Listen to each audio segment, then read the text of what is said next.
This is the Tudor Dixon Podcast, and so often on this podcast, we start to get into some of the things that are happening to our kids that we don't even know that are happening to our kids. And that oftentimes has to do with public school. And now we're finding out a lot about what goes on with the unions. So we brought a former teacher and a former union member, NEA union member, National Education Association, on. Her name is Erika Sanzi. She's here to talk to us. She now is more of a political activist. She's with Defending Education. We talked about this organization a few weeks ago. We had Nikki Neely on. We talked about this. But I saw this article that Erika put out about what is going on with the teaching behind the scenes. The NEA, the teachers union, actually has these conferences and they invite a bunch of teachers and they teach some pretty radical stuff. So Erika, thank you so much for being on today and telling us what exactly is going on behind the scenes. Thank you so much for having me. Well, what's going on behind the scenes is that the NEA and teachers unions more generally have always tilted to the left, and they've always overwhelmingly supported Democrats. And even when I was in the NEA in the late 90s and early 2000s, I can remember them sending glossy mailers to our homes telling us, who we should vote for. So, for example, in the 2004 primary, they wanted us to vote for Howard Dean.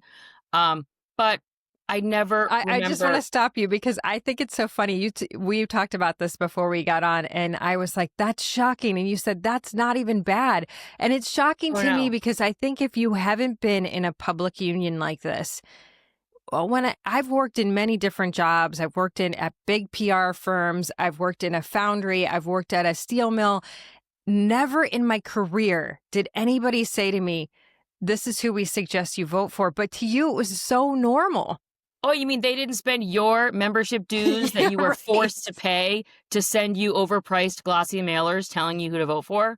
Right. Shocking. Well, at the time, again, the difference is at the time they felt like a Democrat-leaning organization, but they felt, to me at least, it seemed like they were tethered to reality.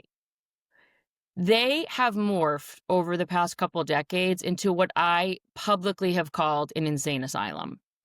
They are run by radicals. They are totally ideological. Their focus, if you name, all the hot button issues that progressives sort of fixate on, that those are their priorities. So you will never hear about improving instruction. You will never hear about student outcomes. You will never really hear about learning. So and you will certainly never hear about parents as partners. Let me pick on that for a second, because we have heard about terrible reading scores across the country. It's not just, I talk about Michigan a lot. Michigan is really bad, but really the United States is below most Western countries. Our reading scores are terrible. Our math scores are terrible. And the fact that is shocking to me, because that is something at work. Every place I've worked, it's like, we got to get better. We got to get better. The product that we are delivering has to be better. Ultimately, the product that teachers are delivering is an education. And yet this latest conversation at the NEA has been about advancing LGBTQ justice and transgender advocacy. What? Yeah, to my point, that is their focus. So, and just if listeners who aren't, or viewers, I guess, right, if aren't familiar with the data on student outcomes, I pulled a couple numbers before we came on just so I could let people know. So 31% of fourth graders are currently considered proficient at reading. So sad. 22% of 12th graders are considered proficient in math. So we're talking very, very low numbers. But the other piece that's really important here is that on these on these test results, you have proficient with distinction, which is the high achievers. That's a small percentage. Then you have the proficient, which means that they're meeting the benchmark. Then you have partially proficient, which means they're not in dire straits, but they're not meeting the benchmark. And then you have something called below basic. A very alarming part of the data is that a very large swath of students are falling into that below basic category, which means they're not even approaching proficiency. So, for example, in reading in 12th grade, 32% of seniors in high school fall into that below basic category, which means they're not even approaching the benchmark. And that is extremely alarming to have such a big number in that bottom bucket. And again, that is something, it's like a 5-alarm fire. The trajectory for student outcomes has been going downward for a long time, decades. And instead, we see the biggest teachers union in the country that gives over 99% of its money now to Democratic candidates, focused on providing sample templates for teachers who want to change their gender, helping them share that with the rest of the school community. It is stunning to me. And when you talk about those math scores, I just want to point out, when I was traveling around to businesses in this state that are usually getting skilled tradesmen, usually getting kids out of high school, they said they had to actually take reading a ruler off of their test to get to just hire their hiring exam, because students couldn't do that. High school students couldn't do that. I mean, you said a 5-alarm fire. You are right. This is a 5-alarm fire. And yet that's not how the union sees it. And if we talk about this, we get pushback from the progressive left. You also said something else that I thought was interesting. You were like, it used to be that they were just like, I just thought this was like a normal group and they were just Democrats. Yeah. Well, that's how we thought Democrats were. They were just Democrats. But now they've gone to this radical extreme. And this stuff, this transgender advocacy, LGBTQ justice, that was why they lost the last election. Why are they doing this? Do they just figure they can get the youth on board? We're all screwed? I mean, I am having a very hard time wrapping my head around this as well. I mean, it is a cult-like ideology. So I actually do think that for some people, they are just true believers, right? They've been marinating in this belief system and worldview for a really long time. Also, when you are in progressive circles, you cannot step out of line, or you will be sort of shunned and expelled from your group. So if that's your world, right, then it's like, well, I may know that it's ridiculous that a male just won the women's powerlifting competition, but I can't say that, because if I do, like, my whole social circle will implode. How welcoming and inclusive. So I sort of think that you have the true believers, and then you have the people that know it's nuts but go along with it because they don't want their whole, their kind of world to implode. And just a quick little thing that I happen to know is that preference falsification, this idea that behind the scenes you say what you really think, but then outwardly you pretend that you agree with things that you don't, it's the highest for this issue around gender. That's where we see people the most unwilling to just say the truth, or just say, I'm not going to play make believe, right? I'm not engaging in this game of make believe and pretending that things aren't what they are. I noticed in one of these scenarios, it's one of these teachings that they have at this conference. I think this is, you guys pulled something out of the teachings, and I know you're looking in greater depth at this, but it says, embrace, replace. Say this, our genders or genders instead of gender. And it says, because pluralizing genders enables a greater agreement with our worldview and helps activate more expansive attitudes toward our genders and transgender people. Yep. This is what they're saying to use in class, right? This is the language that they want their members to use, again, in pursuit of a political goal. So the idea is that they are working on their messaging strategy, and they want their messaging strategy to incorporate race, class, and gender at all times. Because these psychos think that it's a useful and acceptable tactic to compare gender justice to the civil rights movement.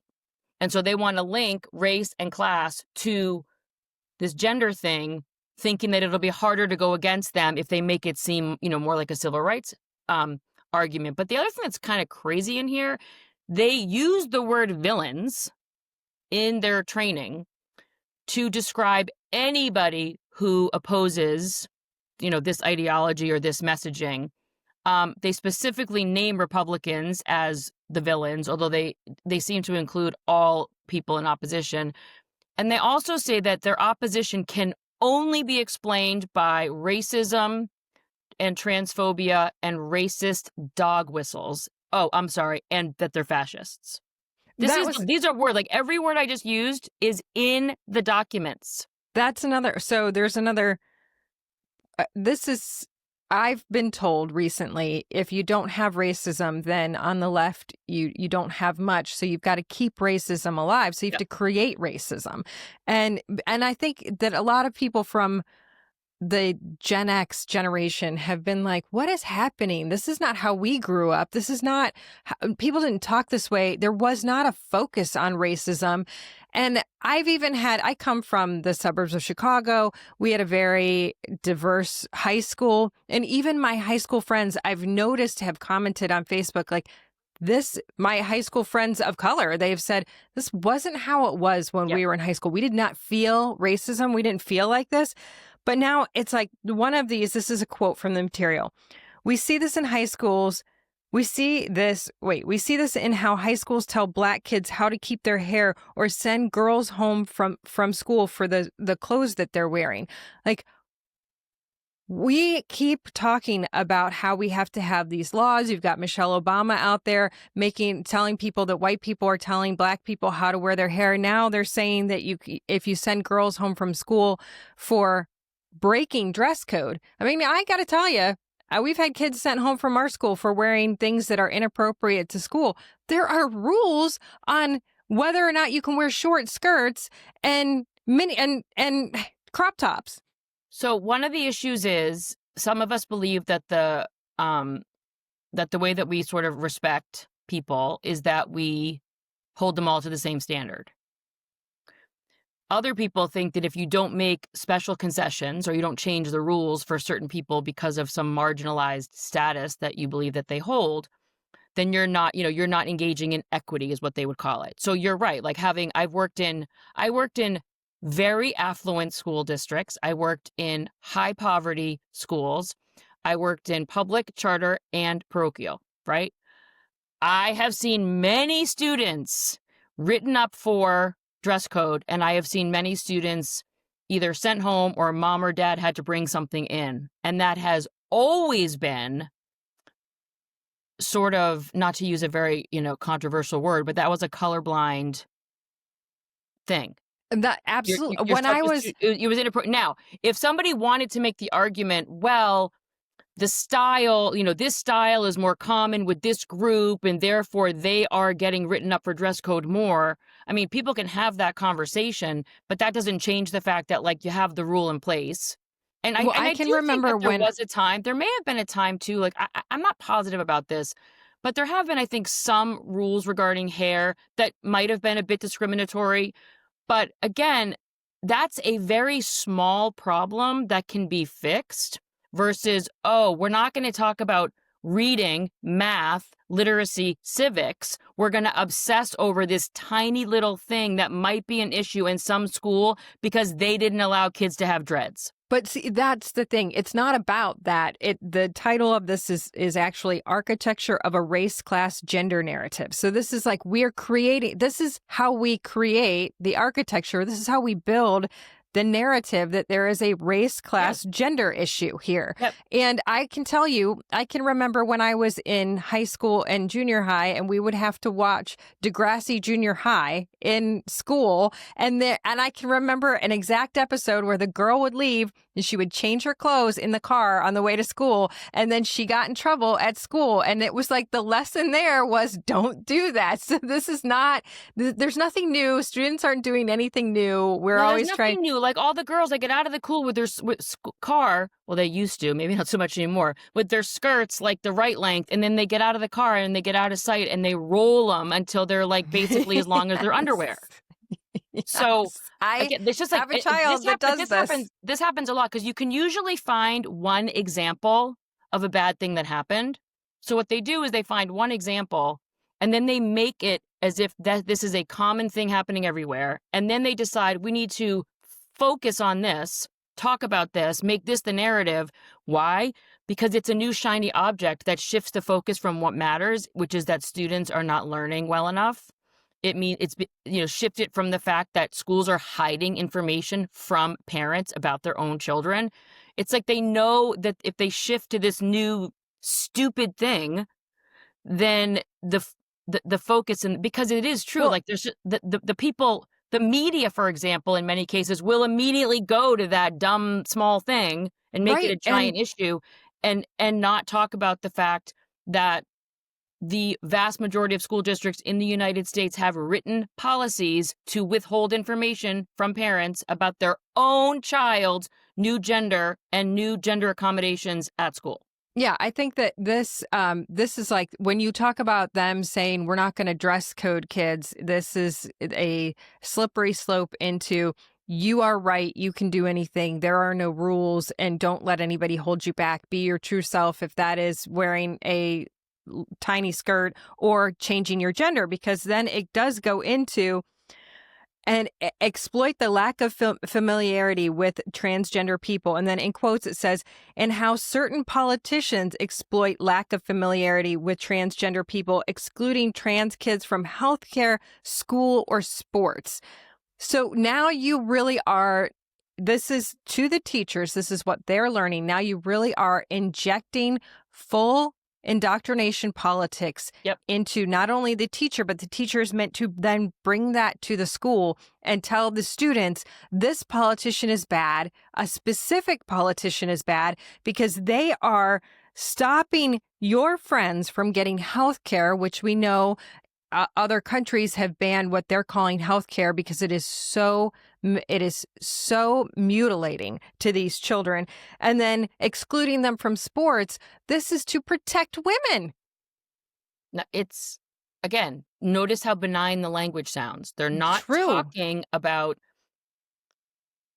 potential sterility of kids. They're not talking about the irreversible damage that occurs when you pause and stop puberty and put children on cross-sex hormones that 5 years later they are very likely to regret. And they're not talking about the fact that the only reason we have a women's division in the first place is because they can't compete, obviously, at an elite level against the men.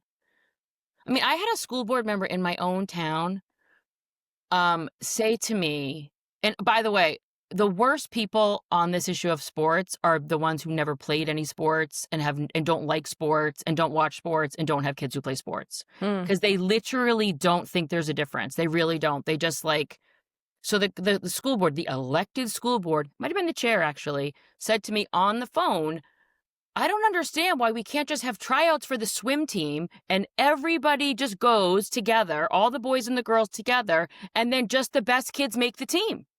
This is what he said. Does he not know doesn't that understand much about could never compete against Michael Phelps? Does he not know this? But the reality is he doesn't know this.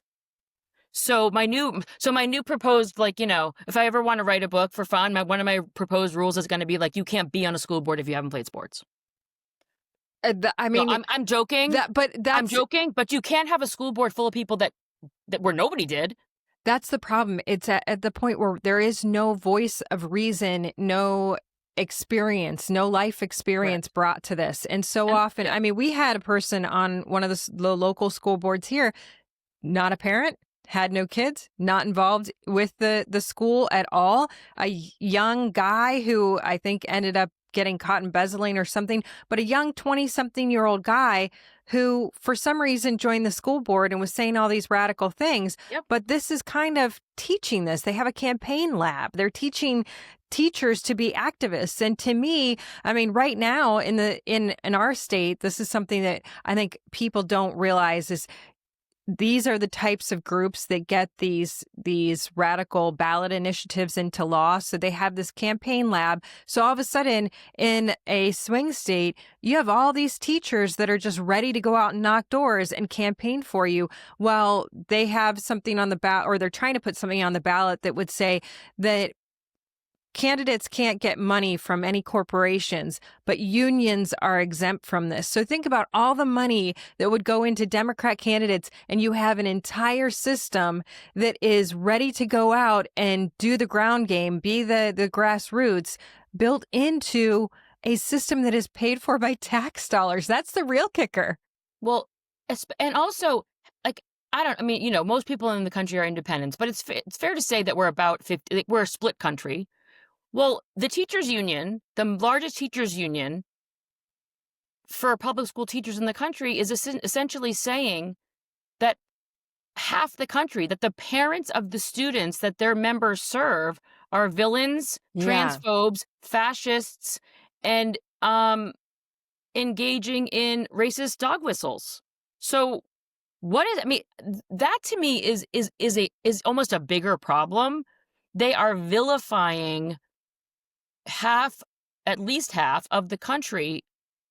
And that means that they see the parents of the students, of their members, as the enemy. Who are the people that, it's not all teachers that go to these conferences. And that's the thing I think that is also challenging, because as we talk about this, I don't want people listening to this to be like, every teacher at a public school feels this way and they want to indoctrinate my kids.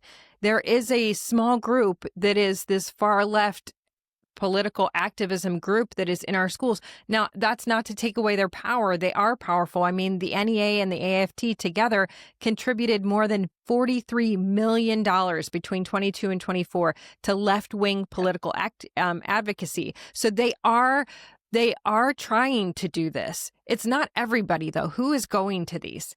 So, yeah, this has to be a nuanced thing, because for some reason, too, teachers, and I say this as a former one, so I witnessed it a lot, any critique of a teacher or teachers, it lands on the ears of teachers that you're talking about all of them. Yeah. It's like, it's this one group for some reason, just like you can't converse about them without it being, that something that you said is totally unfair because you're smearing all of them. There's a couple things going on. One is the leadership of the union is absolutely run by radical ideologues. They are far leftists. They are obsessed with these causes. It is who they are. I don't think it used to be like this, but there is no question, again, like for me, even from the late 90s and the early 2000s to now, I find this just the messaging coming out of them, the issues that they focus on, they are completely different and very extreme. I'm not like, this isn't hyperbole. I don't normally use the word radical because I think it's overused. But in the case of the leadership of this organization, it is the correct word. They are far left radical ideologues. The rank and file members who really have no choice. It's like you are. I mean, now there are these ways that you can kind of opt out of the union, but it's hard to do. And most people don't do it. I shouldn't say it's hard to do. It's just you have to take an extra step. Most people don't do it. They don't know that their union is even doing this. They probably never think about their union. And the other thing that's very important to know is that oftentimes even the leader of a union misrepresents their members. So, for example, during COVID, when my local schools were closed, the head of the local union got up and said that the majority of the teachers didn't want to go back to in-person schooling. That was a lie. We had an overwhelming majority of students that teachers. What did I say? Yeah, teachers wanted to go back. She was saying my members don't feel safe. They don't want to go back. That wasn't even true. We knew that we had about 70% of teachers that wanted to go back. So number one, they lie. Number two, teachers that are more my age, I'm Gen X, they didn't marinate in this ideology in their teacher prep programs. So they are now saying to themselves, what the hell is going on with these brand new teachers coming out of school that are saying, we were taught in school that teaching is a political act. We were taught in school that our responsibility is to be activists. That's what we're just hearing. And we're what? If you look, and we actually did at Defending Education, we did a report on this so people can look at the documents. It tells them your job is to be an advocate and an activist for social justice. And here's how we define that. So that means that if a person is a bit more conservative or apolitical, and their idea, like, for example, I would argue that social justice is literacy and teaching children to read. No matter their background, no matter their zip code, it's making sure that children can read. I would argue that is social justice, right? But for the teachers coming out of these programs, it's all equity, it's inclusion, it's queer theory-based stuff, it's climate justice all the time. It's all the evils of whiteness and white privilege and all of these buzzwords. That's what they're hearing. So it's not just that they think they have to be political and be activists. They have very specific causes that they believe they have to push as classroom teachers, which to a 45-year-old, 50-year-old teacher, 52 if you're my age, it sounds insane. Yeah. And they're thinking, that's not your role. What are you talking about? Like, that's not the job. But to the 22-year-old, they've been taught in their teacher prep programs that is the job. And that is a something that I still think that the larger public does not realize has happened and has changed in teacher ed. Does that make the union more powerful? Because there seems to be in this younger generation and these new teachers, but not just teachers, this generation coming out of college today, it feels like they have a sense of wanting to be a part of a bigger group. They love political activism. Yeah. They love to be a part of something bigger than them. They're not always a part of a church. So it seems like they're looking for something that kind of feels that same way. Like, I'm a part of this and I'm a leader in this. Are they the ones that are more prone to going to these conferences? And is that the future? I actually don't know the answer to that question. I feel like a lot of times when I see like photos of like union people out with signs, they actually often seem middle-aged. But That's true. I'm not actually sure about that. I will say, it may sound controversial, but it's just a fact. As teaching has become increasingly female, I mean, the numbers the male teacher numbers have really just kind of dropped off a cliff, especially at the elementary level. You're also just young females skew left. Yeah. Yes. So you're going to see more of that. Whereas like I'm thinking right now of some young guys I know, they've coached my kids in the past. So they're, in their 20s and they're teachers and coaches. They're not down with any of this. If I asked them about it, I don't know if they would know about it. I certainly have heard them say, oh my gosh, like, all this the gender pronoun stuff, they think it is super dumb, very annoying, ridiculous, but I think they kind of keep their heads down. I think so many people are keeping their heads down because this is your career. And I get that from the standpoint of, I don't want to rock the boat. I don't want to get kicked out. I don't want to get fired. I don't want to be ostracized. I mean, you're in a group. These are the people you see every day, and you don't want to be on the outside of that. And You're young, and you're in the beginning of your career, and you don't feel like you can come out and say these things. And I am not making excuses. I think that this is human nature and it's reality. Yes. And we have to understand that when you see these things, when people are coming back with, gosh, this stuff that is written in these trainings is so extreme. It's like, share your pronouns. If we want to get out of the habit of assuming pronouns, then we need to introduce with our pronouns.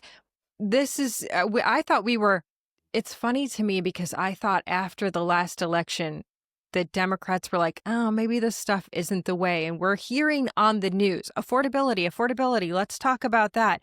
But the radical left, and maybe not even so radical, is still pushing, no, we've got to accept. And I'll never get it. I don't understand why the confusion. Why do they love the confusion? The confusion of pronouns, and that's at a very young age. I mean, the other day we were listening to Rosie O'Donnell talking about her kid, and she's talking about her, and she's saying she this and she that, and she's like, now they are sleeping with me, and they're doing this, and the girl that was sitting with me, she goes, "Who is she talking about?" And I said, "The kid." And she was like, "And like another person?" And I was like, "No, just the kid." This is the confusing. I mean, it's not even proper grammar. Nobody knows what people are saying. But at least with that, it's her own life. Yes. And it's her private, if that's what she wants to do, right? My issue is you're telling public employees in a publicly funded school system. That's what I mean. That they have to, I mean, it says add your pronouns to badges, emails, documents, and system. Use pronoun pins if your school ID can't be changed. So now you have to have a lanyard with an ID and a little dumb pin. And it says, and this is another reason why they're keeping their head down, the people who don't agree, it says misgendering should prompt corrective action and or consequences. So if you're a young teacher and you're told that to not go along with this qualifies as harassment and you should be, punished. I mean, again, there are those out there that are always going to just sort of be that brave type and they're going to be like, I'm not going along with this. But it's not human nature, to your point. And it's also like they don't want to put their job at risk. And is teaching not hard enough? I mean, I see the kids today, so we moved our kids during the pandemic. We went from public school to private school. Even in the private school, we have kids that are talking back to the teachers, getting sent out of class, and it's so much different than the public school. The public school kids are so much harder to deal with today than when you and I were in school. I mean, I look at the way they behave. It would never have happened when we were in school. You're dealing with that already. You are already dealing with that. Yes. You're dealing with all the gentle parents out there that are like, don't say. I just have to say this because I still can't believe it. We had a teacher who said, she was asked by the parent to, and this is in first grade, she was asked by the parent to only reprimand her daughter while having a puppet on her hand. And she brought the puppet to school and told the teacher that only the puppet could talk to her and tell her that she had done something wrong. And the teacher was like, what do I even do with that? And I hear stories like that. I'm like, this generation of parents is challenging. This generation of kids is challenging. And then you have to worry about this crap and having to navigate around all the emotional teachers and teachers union people. How do people even stand doing the job? That's why we can't get people to teach. They're barely, what we have seen, teachers are 100% at the end of their rope in terms of behavior and discipline for a variety of reasons. One is the behavior is much worse. Just societally, it was getting worse anyway, but the pandemic really blew that up. Yeah. Number two, schools were under a lot of pressure to make sure that their discipline stats all looked the same in terms of race and identity groups. So they had to juke the stats to avoid, becoming under investigation by the federal government. So suspensions went way down, which meant that students that were very disruptive and or violent and or putting the safety at risk and just the basic learning at risk, they had to kind of be kept in the building. That's obviously a huge problem. Private schools, of course, they obviously also have bad behavior, but because they have much more ability to expel kids. A public school basically cannot expel a student unless they commit a felony. It's very difficult for public schools. And if a child has an IEP, for being in the special education designation, I'm pretty sure that the federal law says they can't be removed from school more than 10 total days in a school year. So when people hear of classrooms where they're like, there's a student that's so disruptive and violent, the classroom gets evacuated, let's just say twice a week. Let's just say. The other kids suffer. Because all the other kids they suffer, they can't learn, it's total chaos.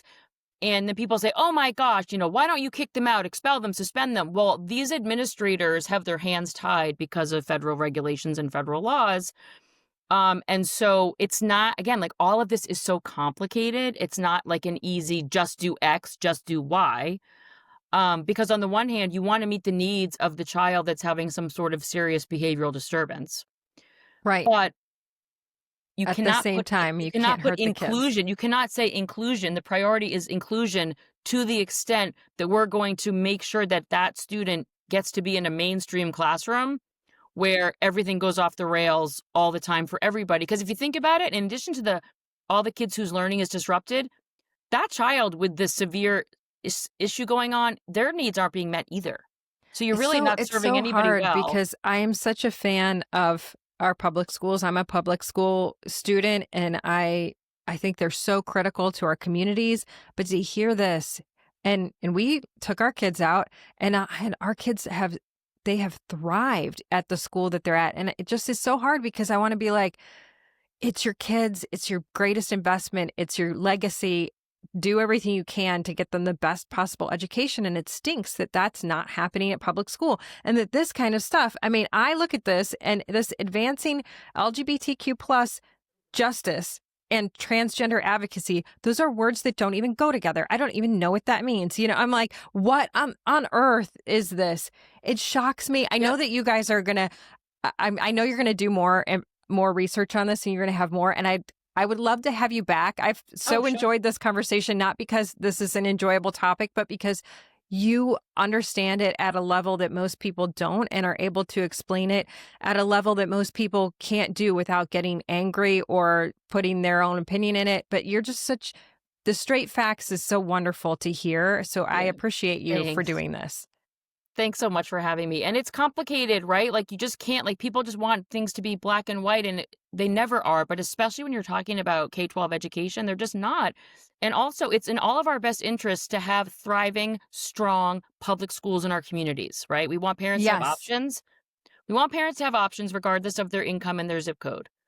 One of those options needs to be a robust, thriving public school system, because that's what most families are going to choose, either because it's all they can afford, it's the most convenient, they have nostalgia for it, or their kid wants to play football or, be in the marching band. That's right. Yes, absolutely. I mean, that is what we gave up. There's no football team at this school. We gave that traditional high school experience up to ensure their safety. And that makes me sad that that's how it has to be, and to ensure that they're actually getting an education. And suddenly I think that we're going to see a massive switch where all of these colleges are putting the SAT back into play, and all these kids actually have to have shown that they've learned, because suddenly these kids get to college and they do testing and they're like, oh my gosh, these kids don't know anything, but they have had no SAT scores for 5 years. So this year that all gets switched back on at most of these universities. And I just have a feeling that this COVID crash is coming to a head, and it's going to be ugly for everyone across the board. Totally. And I think that one thing that people who opine or comment on all of this need to understand is that, like, there's always trade-offs. Yes. And I think that's often missing from a lot of the conversation, certainly the online conversation, is that, whatever parents decide to do, or whatever a teacher decides to do in terms of, like, speaking up or not speaking up, or staying in this environment that's getting increasingly chaotic, or whatever it is, everybody's dealing with trade-offs. And so I would love it if we could, like, all, like, I mean, this sounds kind of corny, but it's also true. Like, can't we just have a conversation where we're all saying we want what's best for students and families without immediately, like, here's my favorite. If you loved your kids, you would take them out of public school. I know.